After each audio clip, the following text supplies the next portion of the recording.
Hello and welcome সবাইকে। Good morning. তো current with static এর সিরিজে আমরা এখন দেখছি একজন নতুন চিফ জাস্টিস আমাদের অ্যাপয়েন্ট হয়েছেন সুপ্রিম কোর্টের। তো সেই রিলেটেড কিছু জিনিস আমরা দেখব। ঠিক আছে, তো চলো প্রথমেই আমরা দেখে নিই যেটা কারেন্ট পোর্শন, যে নতুন চিফ জাস্টিস কে অ্যাপয়েন্ট হয়েছেন। দ্য হিন্দুর একটা ফ্রন্ট পেজ তোমরা দেখতে পাচ্ছ, যেখানে বলা হচ্ছে justice V R Gavai sworn in as the chief justice of India, অর্থাৎ ভি আর গাওয়াই যিনি শোন করেছেন chief justice of India. Justice Bhushan Ramakrishna Gavai, এই নামটা খুব ইম্পর্টেন্ট, ঠিক আছে। Bhushan Ramakrishna Gavai was as the sworn in by the President Droupadi Murmu as the 52nd chief justice of India. অর্থাৎ এখানে একটা জিনিস তোমরা বুঝতে পারলে যে চিফ জাস্টিস যদি অ্যাপয়েন্ট হয়, সেটা কার দ্বারা অ্যাপয়েন্টমেন্ট হবে? প্রেসিডেন্টের দ্বারা অ্যাপয়েন্ট হবে। তার প্রেসিডেন্ট দ্রৌপদী মুর্মু অ্যাপয়েন্ট করেছেন। এখানে দেখো বি আর গাভাই ওথ পড়ছেন আমাদের, ঠিক আছে।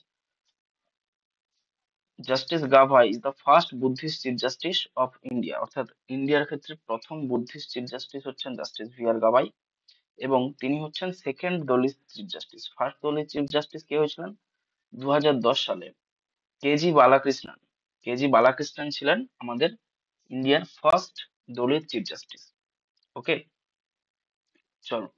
তো এবার যে স্ট্যাটিক পোর্শনটা সেটা আমরা একটু দেখি। সুপ্রিম কোর্ট অফ ইন্ডিয়া, এটার ওভারভিউ যদি আমরা দেখি, তাহলে 28 জানুয়ারি 1950-তে এটা এস্টাবলিশ হয়েছে। It is a extension of federal court.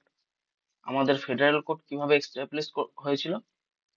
Federal কোর্টের যদি এস্টাবলিশমেন্ট দেখি, সেটা হচ্ছে 1935 এর যে গভর্নমেন্ট অ্যাক্ট হয়েছিল, তার দ্বারা হচ্ছে গভর্নমেন্ট অফ ইন্ডিয়া অ্যাক্ট যেটা হয়েছিল, তার দ্বারা হচ্ছে 1937-এ আমাদের ফেডারেল কোর্ট এস্টাবলিশ হয়েছিল। সেটারই এক্সটেনশন হচ্ছে আমাদের সুপ্রিম কোর্ট, ঠিক আছে। কিন্তু 1773 এর রেগুলেটিং অ্যাক্টের দ্বারা 1774 এর যে সুপ্রিম কোর্ট এস্টাবলিশ হয়েছিল, সেটা কিন্তু ক্যালকাটার, সেটা কিন্তু এটা নয়, ঠিক আছে। এটা কিন্তু ফেডারেল কোর্ট যে আমাদের হয়েছিল, সেই ফেডারেল কোর্টের এক্সটেনশন, এটা কিন্তু মাথায় রাখবে, ঠিক আছে। এই ক্যালকাটার কোর্টটা এটা নয়। ওকে, কনস্টিটিউশনাল অথরিটি যদি দেখি, আর্টিকেল 124-এ সুপ্রিম কোর্ট এস্টাবলিশমেন্টের কথা বলা হয়েছে, এবং আর্টিকেল 124 থেকে 147 পার্ট 5-এ হচ্ছে আমাদের ইন্ডিয়ান কনস্টিটিউশনে সুপ্রিম কোর্টের কথা বলা আছে। Present chief justice of India যদি আমরা দেখি, জাস্টিস বি আর গাভাই। এর আগে আমরা যদি দেখি, তাহলে এর আগে ছিলেন আমাদের সঞ্জীব খান্না। সঞ্জীব খান্না মহাশয় এর আগে ছিলেন চিফ জাস্টিস হিসেবে, ঠিক আছে।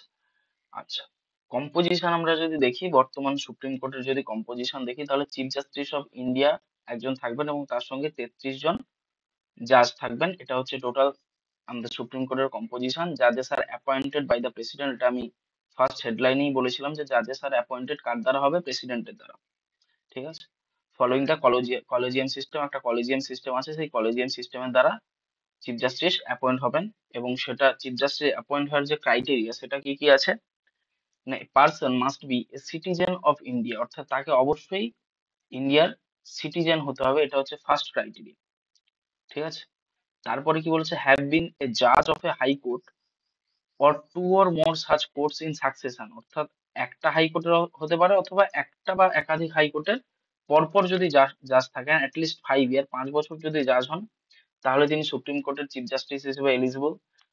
যদি তিনি as a advocate of high court কাজ করেন, সেটাও একটা হাইকোর্ট অথবা এক বা একাধিক হাইকোর্টে ইন সাকসেশন কাজ করেন, সেখানে তাকে 10 বছর কাজ করতে হবে, অ্যাটলিস্ট 10 ইয়ার্স।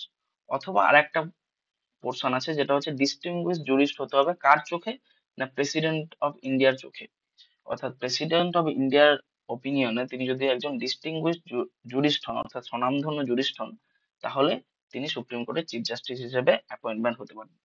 তাহলে ফার্স্ট ক্রাইটেরিয়া আমাদের দরকার, তিনি অবশ্যই সিটিজেন হতে হবে ইন্ডিয়ার। আর সেকেন্ড ক্রাইটেরিয়া আমরা কি দেখলাম? 5 বছরের জন্য কোনো হাইকোর্টের জাজ থাকতে হবে, অথবা 10 বছরের জন্য কোনো হাইকোর্ট বা এক বা একাধিক হাইকোর্টের অ্যাডভোকেট হতে হবে, অথবা প্রেসিডেন্টের চোখে তাকে এমিনেন্ট জুরিস্ট হতে হবে। এই তিনটে হচ্ছে, অথবা মানে যে কোনো একটা ক্রাইটেরিয়া ফুলফিল করলেই তিনি চিফ জাস্টিস অফ ইন্ডিয়া হতে পারেন। আচ্ছা, এছাড়া অ্যাডিশনাল নোটস আমরা এই সম্পর্কে কি কি রাখতে পারি? না, the constitution does not prescribe minimum age, অর্থাৎ এই চিফ জাস্টিস অফ ইন্ডিয়া হওয়ার জন্য কোনো মিনিমাম এজের ক্রাইটেরিয়া আমাদের কনস্টিটিউশনে দেওয়া নেই। President of India appoint supreme court জাজেস, অর্থাৎ আমাদের যিনি প্রেসিডেন্ট আছে বর্তমানে আছেন মাননীয় দ্রৌপদী মুর্মু মহাশয়, তো উনি চিফ জাস্টিস অফ ইন্ডিয়াদের অ্যাপয়েন্ট করবেন এবং আদার জাজেসদেরকেও অ্যাপয়েন্ট করবেন। Chief justice of India is usually appointed based on seniority among the supreme court, অর্থাৎ সুপ্রিম কোর্টের যে সিনিয়র মোস্ট জাজ আছেন তিনি ম্যাক্সিমাম সময় আমাদের চিফ জাস্টিস হয়ে থাকেন। ঠিক আছে, আর কি বলেছে, জাজেস hold office until the age of 65 years, অর্থাৎ জাজেস কতদিন পর্যন্ত অফিস হোল্ড করবেন সেটা হচ্ছে 65 বছর অব্দি এজ অব্দি তিনি অফিস হোল্ড করতে পারেন। স্ট্যাটিক পোর্শনে আরেকটু ডিটেলস যদি যাই, তাহলে আমাদের first chief justice of India ছিলেন স্যার হীরালাল জে কানিয়া বা হীরালাল জেকিনসন দাস কানিয়া। ঠিক আছে, আর দুটো পয়েন্ট এখানে মাথায় রাখতে পারো, সেটা হচ্ছে একজন হচ্ছে এম ফাতেমা বিবি বা মীরা সাহেব ফাতেমা বিবি, ফাতেমা বিবি ইনি হচ্ছেন ফার্স্ট ফিমেল জাজ অফ সুপ্রিম কোর্ট। ঠিক আছে, ফার্স্ট ফিমেল জাজ অফ সুপ্রিম কোর্ট। আরেকজন হচ্ছেন আমাদের justice Leela Seth.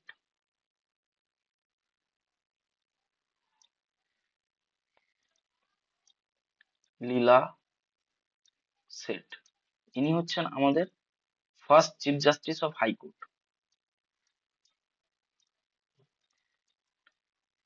Of high court. ঠিক আছে, ইনি হিমাচল প্রদেশ হাইকোর্টের চিফ জাস্টিস ছিলেন, ফার্স্ট অ্যাপয়েন্টেড হয়েছিলেন, ফার্স্ট ফিমেল চিফ জাস্টিস, এটা ফার্স্ট চিফ জাস্টিস নয়, ফিমেল চিফ জাস্টিস হবে আর কি ব্যাপারটা। ঠিক আছে, ব্র্যাকেটে আমি ফিমেল লিখে দিচ্ছি। First female chief justice of high court যদি হয়, হিমাচল প্রদেশ হাইকোর্টের চিফ জাস্টিস ছিলেন জাস্টিস লীলা সেঠ। ঠিক আছে, ইনি 1991 সালে অ্যাপয়েন্ট হয়েছিলেন। এবং first female justice of supreme court তিনি হয়েছেন আমাদের মীরা সাহেব ফাতেমা বিবি, যিনি হয়েছেন 1989-এ। এখন অবধি আমাদের ফিমেল চিফ জাস্টিস হননি। ঠিক আছে, এটা মাথায় রাখবে। এই মীরা সাহেব ফাতেমা বিবি পরবর্তীকালে তামিলনাড়ুর গভর্নর হিসেবে অ্যাপয়েন্ট হয়েছিল, এটাও খেয়াল রাখতে পারো। ঠিক আছে, চলো আজকের জন্য এটুকুই। Thank you everyone.